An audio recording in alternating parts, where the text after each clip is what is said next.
नमस्कार, स्वागत है आपका इस शो में दिवाली से दिवाली तक। और आज हम हैं एनएसई से, जो कि इंडिया का तो लार्जेस्ट एक्सचेंज है ही, लेकिन वॉल्यूम के हिसाब से दुनिया का भी सबसे बड़ा एक्सचेंज है। और मेरे साथ एक बहुत ख़ास मेहमान जुड़ गए हैं। एस नरेन CIO हैं वो, ICICI prudential AMC।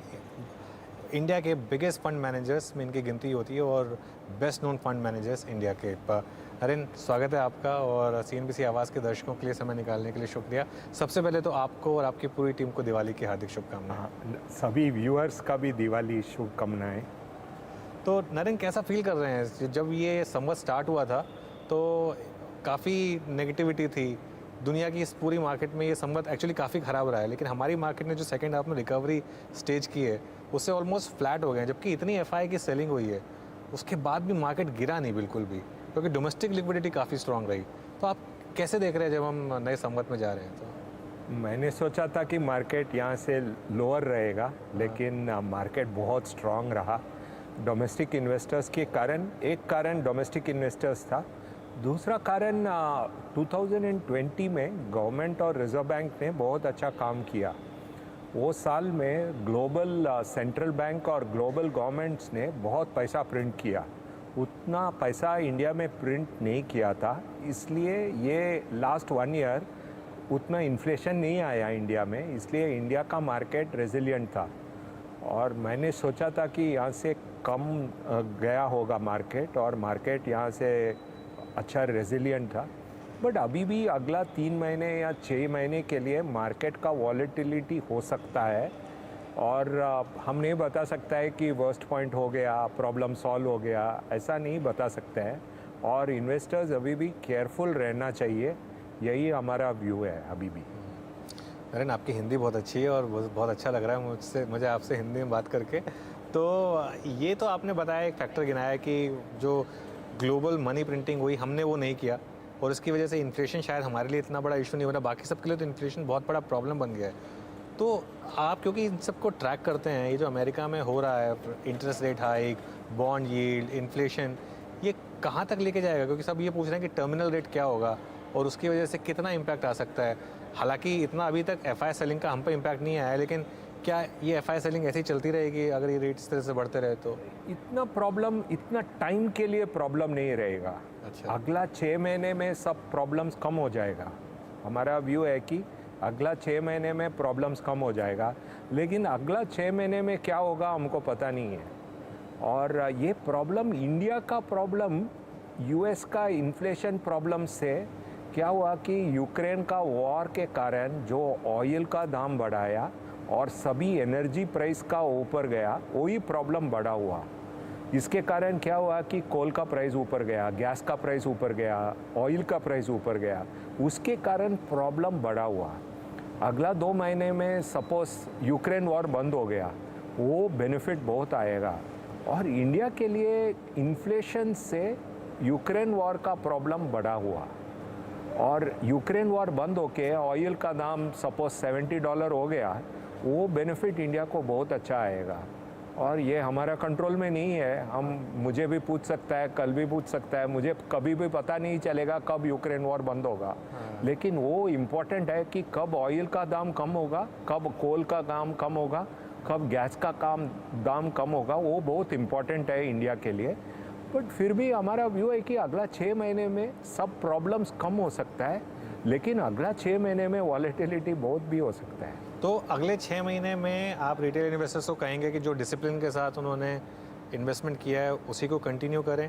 Asset allocation में क्या एडवाइस रहेगी आपकी?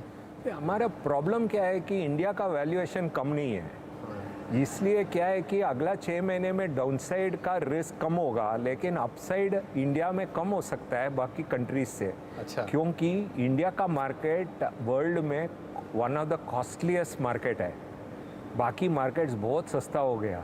इसलिए जब रैली आएगा, इंडिया का मार्केट का रैली कम हो सकता है बाकी मार्केट से। हर एक मार्केट का वैल्यूएशन इंडिया का मार्केट का हाफ है अभी। US के अलावा बाकी मार्केट सब हाफ है। इसलिए क्या है कि जब मार्केट में रैली आएगा 3 या 6 महीने के बाद, वो रैली बाकी मार्केट्स में बड़ा रैली आ सकता है, क्योंकि करेक्शन भी उतना है। आप देखें तो हर एक मार्केट 30% गिरा है, इंडिया का मार्केट 0 गिरा है, इसलिए वहाँ का रैली इंडिया से ज़्यादा आ सकता है, यही हमारा व्यू है। लेकिन वर्स्ट अगला 6 मंथ्स में ख़त्म हो जाएगा, और इसलिए हम क्या बोल रहे हैं कि सभी इन्वेस्टर को डेट में भी इन्वेस्ट करने के लिए बोल रहे हैं, क्योंकि 1 साल या 2 साल पहले डेट में रिटर्न बहुत कम था। अभी और एक इंटरेस्ट रेट हाइक आएगा, उसके बाद तो डेट में भी रिटर्न अच्छा मिलेगा, डेट म्यूचुअल फंड में भी रिटर्न अच्छा मिलने का स्कोप है। ठीक है, तो डेट म्यूचुअल फंड में भी पैसा लगाएं, सिर्फ इक्विटी में ना लगाएं पैसा। और अगले 6 महीने थोड़ी वॉलेटिलिटी रहेगी, उसके लिए तैयार रहिए, लेकिन डिसिप्लिन तो इन्वेस्टर्स ने रखा ही है।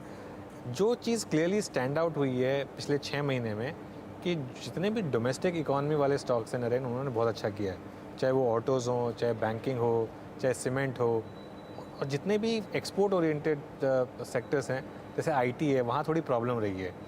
तो ये जो बाईपोलर नेचर मार्केट का रहा है, ये कंटिन्यू रहेगा या फिर दोनों तरफ अपॉर्चुनिटीज़ हैं? नहीं, वो 6 महीने के बाद यहाँ जो सेक्टर बहुत ख़राब किया है, आईटी जैसा सेक्टर, वो सब सेक्टर इम्प्रूव होने का स्कोप है, क्योंकि जो सेक्टर बहुत कम ज़्यादा गिरा है, वो सेक्टर रिवर्स होने का स्कोप है। वो सेक्टर आउट परफॉर्म करेगा जब ग्लोबल मार्केट ऊपर चलेगा, वो समय में आईटी जैसा सेक्टर चलने का भी स्कोप है। हाँ, हमारा व्यू है कि जो सेक्टर आउट परफॉर्म किया है वो कम ऊपर जाएगा, और जो सेक्टर बहुत गिरा है वो सेक्टर ऊपर जाने का स्कोप ज़्यादा है, वही हम सोच रहे हैं अभी।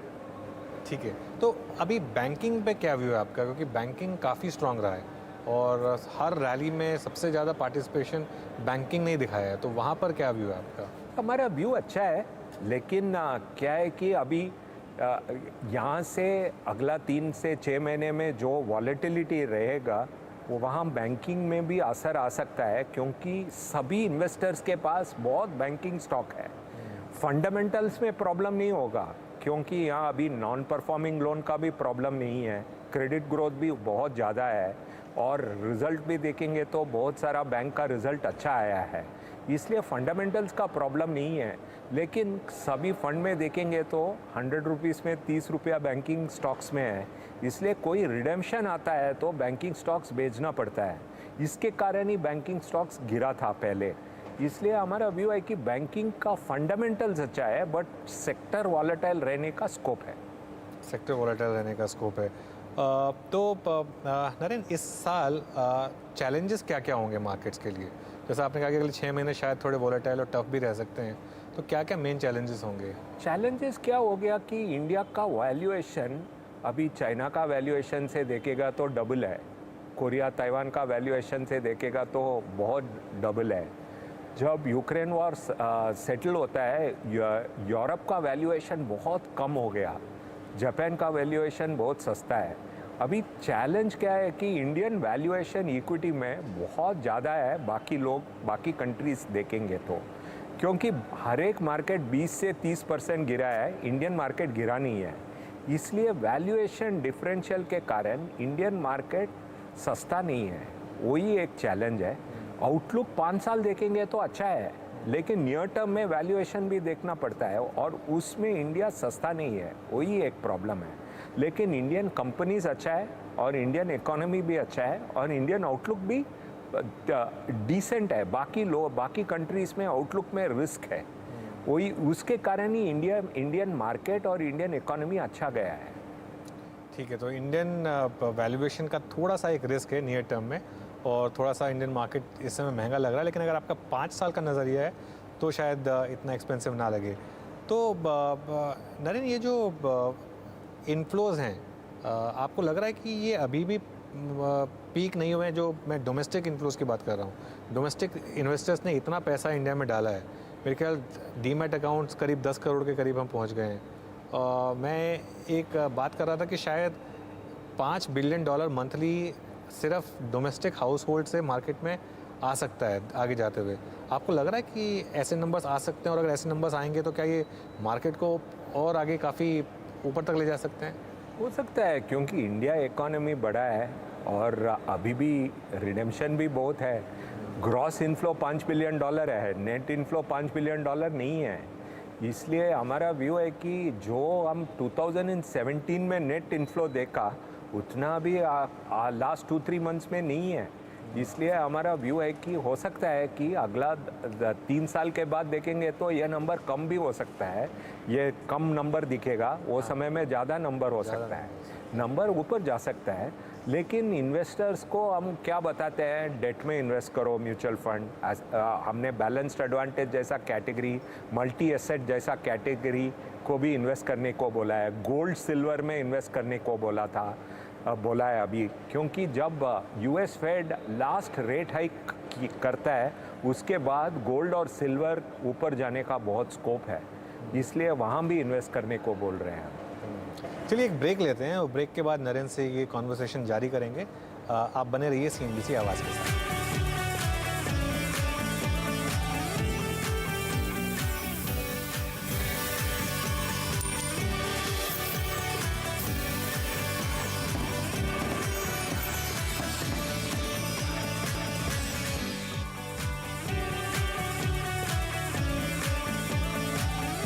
स्वागत है आपका ब्रेक के बाद और CNBC आवाज़ पर हम डिस्कशन कर रहे हैं एक बहुत ख़ास मेहमान के साथ। एस नरेन इंडिया के बिगेस्ट फंड मैनेजर्स में से एक हैं और मार्केट पर काफ़ी अच्छी पकड़ रखते हैं। मैक्रोस पर इनकी जो पकड़ है वो काफ़ी स्ट्रॉन्ग है और इसकी वजह से इनकी जो कॉन्ट्रा कॉल्स हैं वो काफ़ी ज़बरदस्त रही हैं। नरेन, आपकी ना कुछ कॉल्स बहुत ज़बरदस्त रही। सबसे पहले टेलीकॉम में आपने एक कॉन्ट्रा कॉल दी थी, रियल एस्टेट में आपने एक कॉन्ट्रा कॉल दी थी, पावर में आपने एक कॉन्ट्रा कॉल दी थी और इस साल के शुरू में आपने एक कॉन्ट्रा कॉल दी थी कि कमोडिटी कंज्यूमर्स की तरफ फोकस रखिए। अब कमोडिटी जो प्रोड्यूसर्स हैं उनकी रैली अब ख़त्म हो चुकी है और वहाँ से हमने एक मैसिव रैली देखी कमोडिटी कंज्यूमर्स में, चाहे वो ऑटो स्टॉक्स हों या FMCG स्टॉक्स हों। ज़बरदस्त रैली देखी है। तो उस कॉल में आपने एकदम सही आइडेंटिफाई किया था, तो ये आपने कैसे आइडेंटिफाई किया, पहली बात तो ये समझाइए। और क्या अभी भी उस जो आपने कॉल लिया था इसमें अभी भी जगह है क्या? हमारा व्यू है कि जब एक मार्केट पैराबोलिक तरीके से ऊपर जाता है कोई भी, वो समय देखेंगे तो स्टील का दाम पैराबोलिक तरीके से ऊपर गया था, एल्युमिनियम का दाम ऊपर पैराबोलिक तरीके से ऊपर गया था। जब ऐसा पैराबोलिक तरीके से कुछ ऊपर जाता है हम नॉर्मली बोलते हैं रिवर्स करो, और ऐसा प्रोसेस में हम ऑलवेज रिवर्स बताते हैं।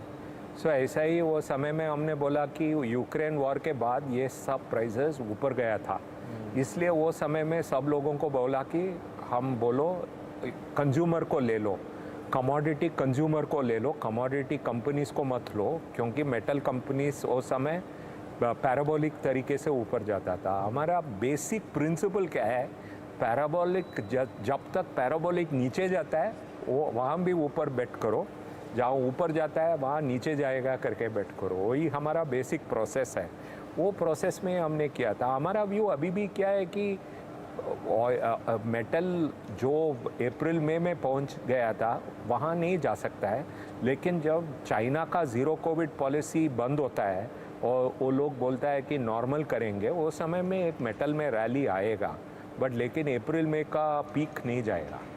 अप्रैल मई का पीक नहीं जाएगा, तो अभी भी यहाँ पर हो सकता है कि थोड़ी और कंज्यूमर्स में रैली आ जाए। कंज्यूमर्स का रैली कंटिन्यू हो सकता है, बट एक रैली आ सकता है जब चाइना ज़ीरो कोविड को अबैंडन करता है। ओके, लेकिन उसमें भी वो पिछले जो हाइज है उसको नहीं निकालेगा। नहीं आएगा। ओके, तो ख़ास तौर से बात करते हैं ऑटोज़ की, जहाँ पर आपने एक बड़ी कॉल ली थी कि यहाँ से एक अच्छी रैली आएगी ऑटोज़ में।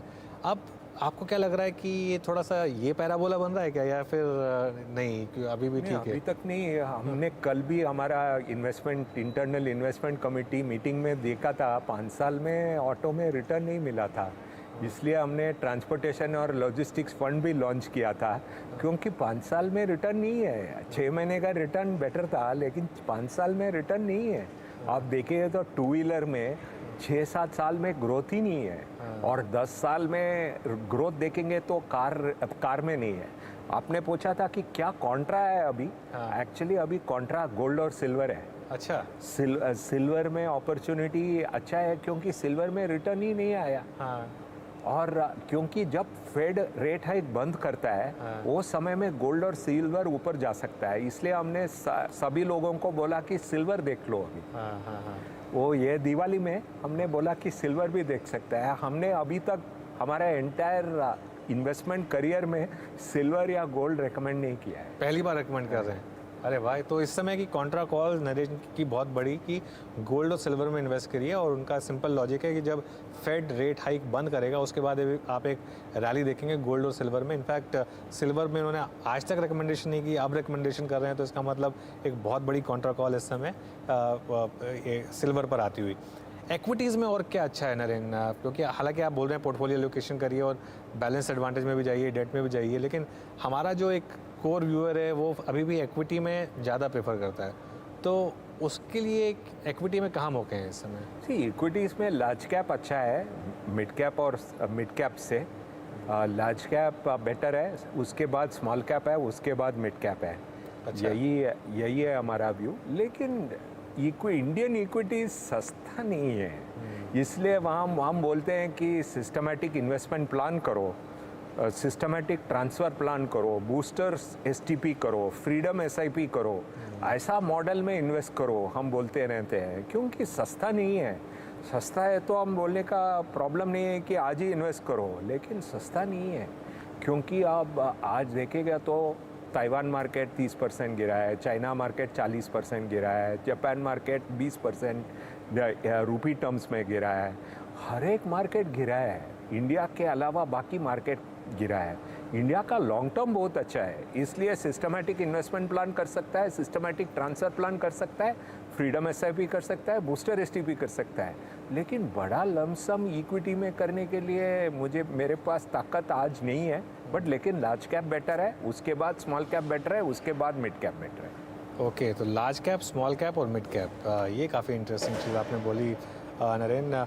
एक तो रिस्क आपने गिना दिया वैल्यूएशन का, उसके अलावा इंडियन मार्केट्स में और क्या रिस्क होंगे?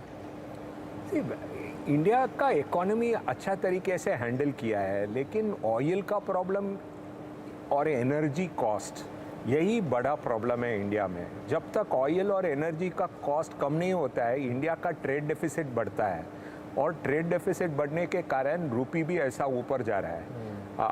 वो कारण फाइनली एनर्जी कॉस्ट का कारण है। जब तक एनर्जी कॉस्ट कम नहीं होता है, प्रॉब्लम होता है, और इंडिया का कंट्रोल में नहीं है।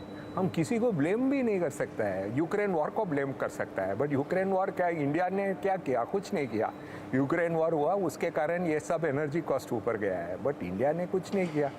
सो इसलिए एनर्जी कॉस्ट का प्रॉब्लम है, और एनर्जी कॉस्ट के कारण रूपी ऊपर जा रहा है। जब एनर्जी कॉस्ट कम होता है, रूपी का प्रॉब्लम सॉल्व हो जाएगा, और रूपी भी डॉलर के अगेंस्ट ही डिप्रिशिएट हो रहा है। सब लोग बोल रहे हैं कि ये रूपी डिप्रिशिएट हो रहा है, रूपी डिप्रिशिएट नहीं हो रहा है, रूपी अप्रिशिएट हो रहा है। येन के अगेंस्ट देखेंगे तो बहुत अप्रिशिएट हो गया, इवन पाउंड के अगेंस्ट देखेंगे तो बहुत अप्रिशिएट हो गया, डॉलर के अगेंस्ट डिप्रिशिएट हो गया, क्योंकि डॉलर ऊपर गया है, यही कारण है। और डॉलर काफ़ी ऊपर गया है एक्चुअली, बहुत ऊपर गया है। तो ये एक रिस्क फैक्टर है क्या कि ऐसे अच्छा, ऐसा आपने देखा है कि डॉलर भी ऊपर जाता रहे और मार्केट भी, इक्विटी मार्केट इंडिया का भी ऊपर जाता रहे, ऐसा पॉसिबिलिटी है क्या? हमारा व्यू है कि इसलिए एसआईपी करो, क्योंकि ऐसा कंटिन्यूसली नॉर्मली नहीं होता है कि रूपी और डॉलर, रूपी वीक का नहीं होता है, लेकिन इंडियन करेंसी बाकी सभी करेंसी से अप्रिशिएट हो रहा है एक्सेप्ट डॉलर। ठीक है, तो इक्विटी इन्वेस्टर्स को नरेन यहाँ से अगले 5 साल में कितना रिटर्न एक्सपेक्ट करना चाहिए? मेरा गुरुजी सब बोला है ऐसा नंबर मत बताओ, एक ही टाइम बता सकता है। मार्केट बहुत नीचे गया है ना, वो समय में गुरुजी बोलता है एक नंबर बताओ, क्योंकि इन्वेस्ट करेंगे बॉटम में। बट आज जैसा मार्केट में हम ऐसा नंबर नहीं बोलेंगे, हम बोलेंगे एसेट एलोकेशन करो, सिप करो, डेट म्यूचुअल फंड करो, ऐसा बोलेंगे। वो बोलता है कि जो लोग नंबर बोलता है वो गलत बोलता है, क्योंकि ऐसा नंबर नहीं बोलना चाहिए बोलता है। नहीं, लेकिन जो पिछले 15 साल में मार्केट ने जो कंपाउंडिंग दी है, अगले 15 साल में वो दे सकता है मार्केट की? नहीं। बट आप सोचो 1997-98 में 16% रिटर्न मिलता था, आज आपको एफडी में क्या रिटर्न मिलता है आपको पता है। सो इसलिए 16% रिटर्न एक टाइम एफडी में, आई मीन एलएनटी डिवेंचर में मिलता था, टाटा स्टील डिवेंचर में मिलता था। सो क्योंकि जो रिटर्न मिलता है एफडी रिटर्न को भी देखना पड़ेगा, के साथ आपको कंपेयर करना पड़ेगा। और एक रिटर्न बताना अच्छा नहीं है, क्योंकि वो गलत है, इसलिए हम नहीं बोलते हैं। लेकिन हम बोलते हैं कि आज सस्ता वैल्यूएशन नहीं है, इसलिए ये सब करो, और पास्ट रिटर्न देख सकता है। यही हमारा गुरुजी बोलता है, एक और रेगुलेटर भी बोलता है, इसलिए हम नहीं बोलेंगे। चलिए, आपने इतनी अच्छी बात बोली, इसी पे गुरुजी के नोट पर ही शो को ख़त्म करते हैं। नरेन, शुक्रिया आपका, थैंक यू सो मच, और वंस अगेन दिवाली शुभकामनाएं सभी। दिवाली शुभकामनाएं सबको। चलिए, ये थी खास चर्चा एस नरेन के साथ। आप देखते रहिए CNBC आवाज़।